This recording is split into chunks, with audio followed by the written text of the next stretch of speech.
As long as you never quit, it's never over. I'm back here. Johnny!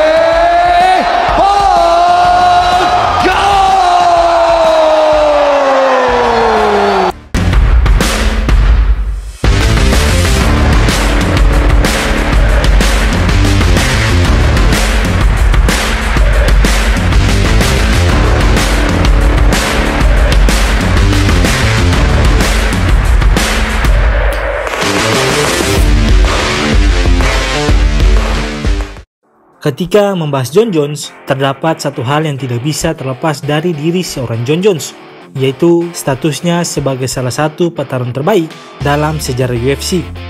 Akan tetapi, di luar oktagon, Jon Jones adalah seorang pria yang tidak terlepas dari berbagai kontroversi dan berbagai kasus kriminal, mulai dari kasus doping sampai masalah hukum yang terus berulang. Hal ini membuat banyak orang meragukan apakah Jon Jones pantas disebut sebagai petarung terbaik sepanjang masa. Sehingga pada video kali ini, Cliff Fight akan membahas Story of Fighter dari Jon Bone Jones. Tapi sebelum masuk ke video pembahasan, Cliff Fight mau minta support kalian lewat subscribe channel Cliff Fight dan like video ini. Dan jika ada kekurangan pada video ini atau ingin membahas video yang lainnya, silahkan tinggalkan komentar kalian pada kolom komentar. Terima kasih sudah support Cliff Fight. Kita masuk ke video pembahasan. Jonathan Dwight Jones, atau yang sering dikenal dengan nama Jon Jones, lahir pada 19 Juli 1987 di Rochester, New York.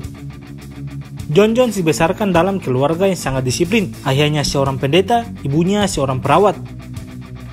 Sejak kecil, Jon Jones telah menunjukkan ketertarikannya pada olahraga bela diri, khususnya dalam olahraga gulat. Freshman year, wrestling. My record was 5-35. I got my butt whooped. I was never the strongest, never the fastest, never had the best physique. Di mana pada tahun 2005, Jon Jones berhasil meraih prestasi besar dalam masa remajanya, yaitu menjadi juara gulat di negara bagian di sekolah menengahnya.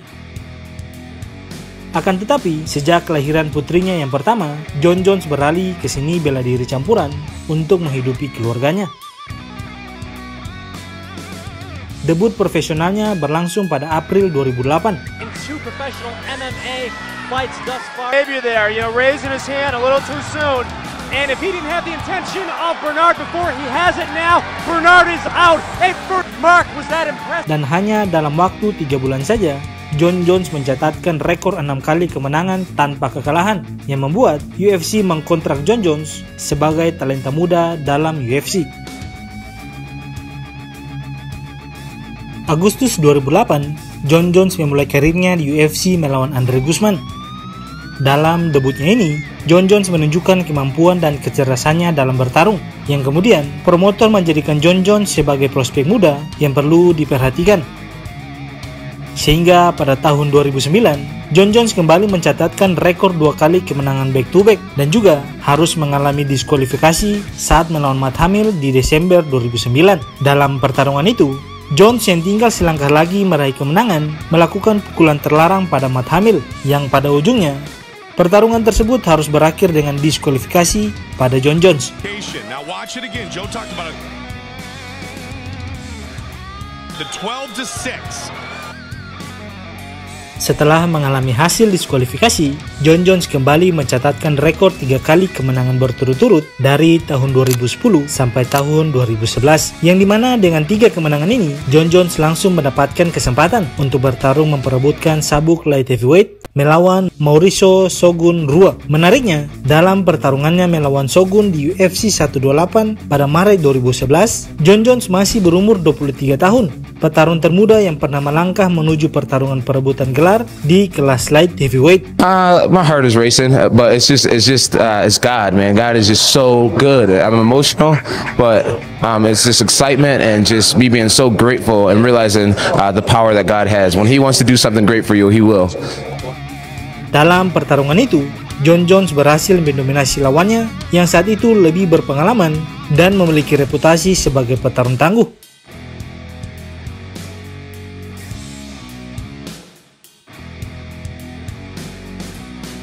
I thought it was crazy that this guy was a 2.5 to 1 underdog, but what happened was Bones Jones went out and proved that the hype is real.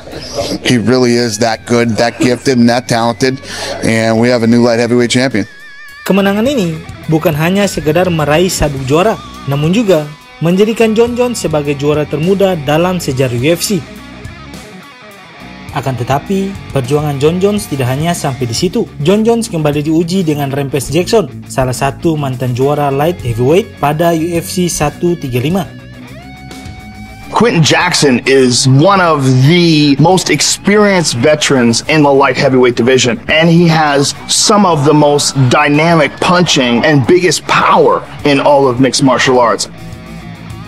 Akan tetapi menuju pertarungan ini, Jon Jones terlibat dalam insiden di mana saat dirinya sedang berlari, dirinya dapat menangkap salah satu pencuri yang mencoba melarikan diri. Meskipun aksi heroik ini sempat mengalihkan perhatian persiapannya, Jon Jones tetap tampil prima, di mana dalam pertarungan ini, Jon Jones berhasil mengalahkan Rampage Jackson dengan submission pada ronde keempat.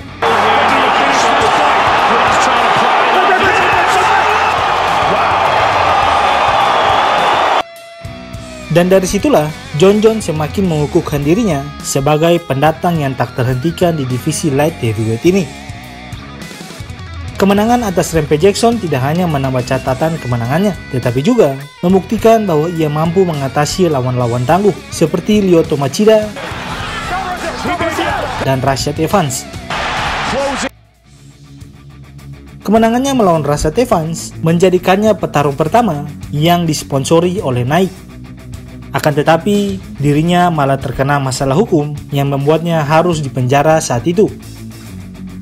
Dan setelah keluar dari penjara, Jon Jones kembali dijadwalkan bertarung dengan petarung-petarung tangguh yang telah siap mengambil sabuk light heavyweight dan menyingkirkan posisinya sebagai seorang juara. Beberapa nama itu ialah Vitor Belfort pada event UFC 152.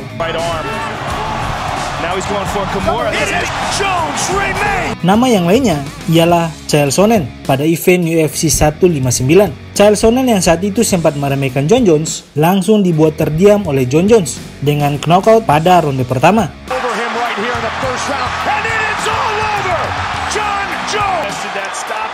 Nama selanjutnya ialah Alexander Gustafsson pada event UFC 165.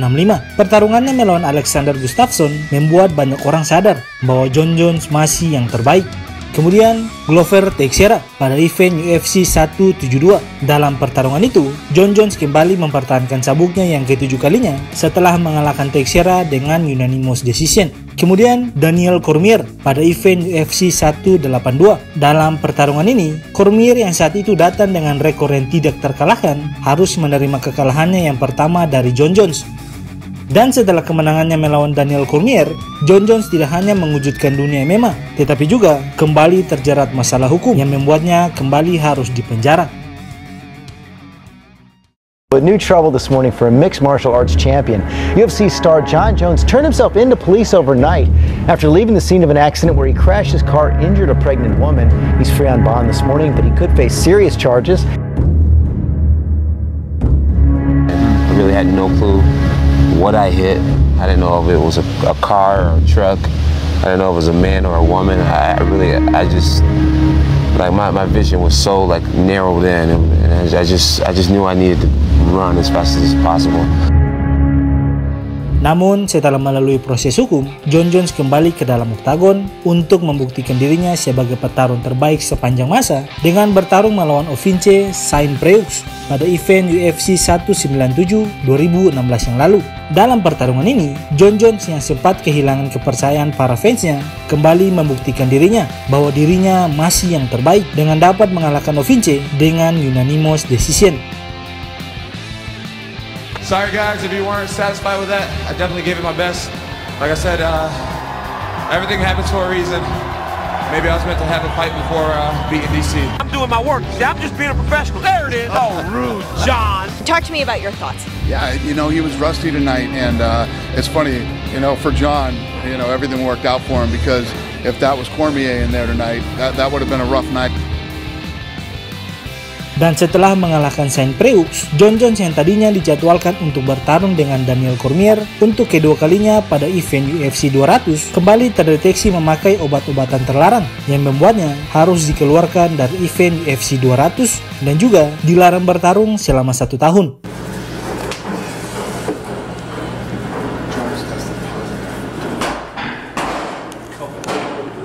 Namun, melalui rehabilitasi selama 1 tahun, Jon Jones kembali dijadwalkan bertarung dengan Daniel Cormier pada Juli 2017 dalam event UFC 214. Dalam pertarungan ini, Jon Jones kembali membuktikan dirinya kepada para penggemar MMA jika dirinya masih menjadi yang terbaik dengan dapat mengalahkan Daniel Cormier pada ronde ketiga.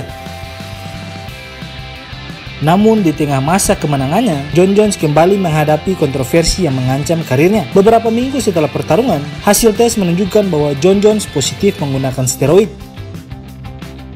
Namun berkat karirnya yang gemilang, UFC mengizinkan Jon Jones kembali ke dalam oktagon pada Desember 2018 melawan Alexander Gustafsson yang kedua kalinya dalam event UFC 232. Dalam pertarungan ini, Jon Jones kembali membuktikan dirinya bahwa dirinya masih berada di posisi puncak light heavyweight meski sempat absen dari oktagon dengan dapat mengalahkan Gustafsson dengan TKO pada ronde ketiga.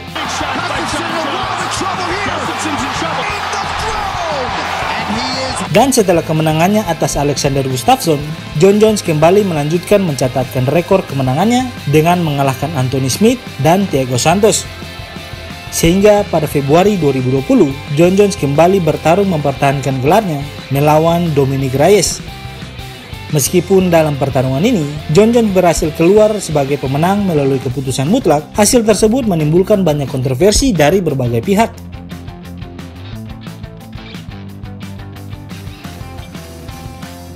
Dan setelah 3 tahun absen, pada event UFC 285, Jon Jones dijadwalkan bertarung dengan Ciryl Gane, petarung Prancis yang memiliki teknik striking yang halus dengan kecepatan yang luar biasa. Dalam pertarungan ini, Jon Jones kembali tampil agresif dengan dapat mengalahkan Gane dengan kuncian pada ronde pertama.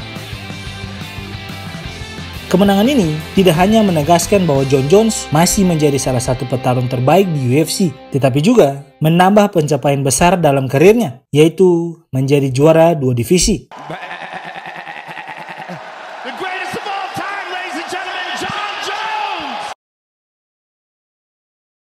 Namun kehadirannya pada kelas heavyweight ternyata masih belum dapat diakui oleh para penggemar MMA. Pasalnya, sebagian besar penggemar MMA merasa bahwa kemenangan Jon Jones atas Ciryl Gane tidaklah cukup untuk membuktikan dominasinya pada kelas heavyweight ini. Karena setelah kemenangannya, muncullah Tom Aspinall, petarung baru yang semakin menarik perhatian dan daya tarik di divisi heavyweight ini. Tapi menurut kalian, apakah Jon Jones layak disebut petarung terbaik sepanjang masa di divisi heavyweight? Tulis komentar kalian pada kolom komentar. Terima kasih sudah menonton video ini, sampai jumpa di video berikutnya.